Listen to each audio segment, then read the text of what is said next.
আজকে তোমাদের সঙ্গে শেয়ার করব একটা গাজরের কাটা পায়েস, একদম নিউ একটা রেসিপি। এখানে আমি দুটো গাজর নিয়ে নিয়েছি, বেশি নেব না। গাজরটাকে স্কিনটা ছাড়িয়ে ধুয়ে এ পাশের বোটাগুলো আর ও পাশের পিছনেরটা কেটে এই যে ফেলে রেখে দিয়েছি, আর ধুয়ে পরিষ্কার করে এই যে কেটে নিয়েছি ছোটো ছোটো করে টুকরো করে। তো এটাকে আমি একটু সিদ্ধ করে নেব গরম জলের মধ্যে দিয়ে। এখন ঢাকনাটা দিয়ে দেবো, সিদ্ধ হয়ে যাবে। বেশি সময় না, 4-5 মিনিট 5 মিনিট মতো এই যে আমি সিদ্ধ করে নিয়েছি। এখন ঠান্ডা হয়ে গেলে এই গাজরটা জল ছেঁকিয়ে আমি মিক্সি গ্রাইন্ডারে দিয়ে দেবো, একটা পেস্ট করে নেব। আর এটা খেতে অসাধারণ লাগে, না খেলে বুঝতে পারবে না। বাড়িতে একবার কোনোদিন যদি ইচ্ছা হয় তো করে অবশ্যই তোমরা দেখো। এটা খেতে খুবই টেস্টি হয় এই কাটা পায়েসটা। তো এখানে আমি এই যে পেস্ট করে নিয়েছি, এখন কড়াইতে দিয়ে দেবো এই পেস্টটা। এতে আমি জল ইউজ করছি না, এইটুকুতেই অনেক হয়ে যাবে। আর এখানে আমি চালের আটা ইউজ করেছি, চালের আটাটা বাজার থেকে কিনে নিয়ে এসেছিলাম। একটু লবণ দিয়ে দেবো, দিয়ে এখন আমি একটা ডো করে নেবো। আমি কিন্তু জলটা দিইনি, গাজরের মধ্যে যে জলটা থাকে সেই জলটাতেই হয়ে যাবে, তাহলে কালারটা ভালো হবে। জল দিলে এবার কালারটা একটু, গাজরের যে নিজস্ব যে কালার হয় সেই কালারটা কম হয়ে যাবে। তো এখানে আমি জল দিইনি, যেহেতু আমি অল্প করে করবো। আর তোমাদের গাজর কম থাকলে তাহলে একটু জল মিশিয়ে দিতে পারো। তো এখানে আমি গাজরটা দিয়ে চালের আটা দিয়ে একটা ডো করে নেব, যেরকম আমরা পুলি পিঠে করতে গেলে যে একটা এই ডো করে নিই গরম জলে, তেমনি করে নিচ্ছি এটা। চালের আটাটা গাজরের এই পেস্টের সঙ্গে কিন্তু সুন্দর করে ভালো করে মিশিয়ে নিতে হবে।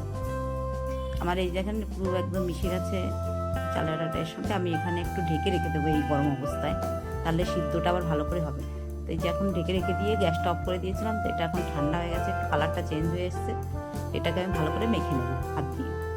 এটা এখন ঠান্ডা হয়ে গেছে যেহেতু, তো মেখে কিছুটা নিয়েছি কড়াইতেই, ঠান্ডা হয়ে যাওয়ার পরে আবার কিছুটা এখানেও মেখে নিচ্ছি।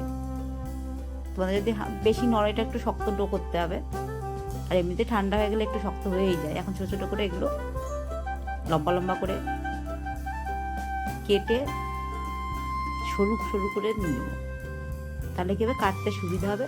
ইয়েগুলো যে কাটা পায়েসের যে কাটাগুলো সেগুলো ছোটো ছোটো হবে, যত মোটা করবে তত মোটা হবে।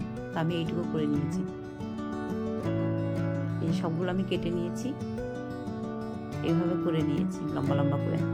এখন একটা একটা করে আমি কেটে নেব, যে কাটা পায়েসটা করবো সেটা কেটে নেব, যেভাবে কেটে নেব।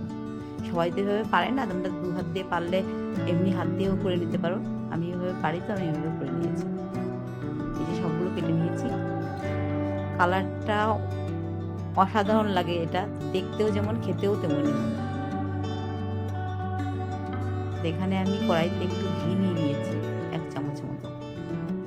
এখানে একটু কাজু বাদাম আর কিশমিশ ভেজে দুধটা দিয়ে দিয়েছি। দুধটা জাল হয়ে যাওয়ার পরে ভালো করে জাল দিয়ে নেব। এখন আমি এগুলো দিয়ে দেবো, দুধটা জাল হয়ে গেলে এই যে কাটা পায়েসগুলো করে নেব। দেখেন কতটা সুন্দর কালারটা লাগছে, অরেঞ্জ কালার। তোমরা চাইলে চিনি দিয়ে এই যে অরেঞ্জ কালারটাও রাখতে পারো, সাদার মধ্যে অরেঞ্জ কালার দেখতে খুব সুন্দর লাগবে, চিনি দিতে পারো। তো আমি এখানে চিনি দেবো না, আমি অরেঞ্জ কালার করবো পায়েসটা, তার জন্য আমি চিনিটা ইউজ করছি না। তোমরা চাইলে চিনি দিতে পারো, গুড় দিতে পারো। গুড় দিলে আবার কালারটা একটু অন্যরকম এসে যাবে।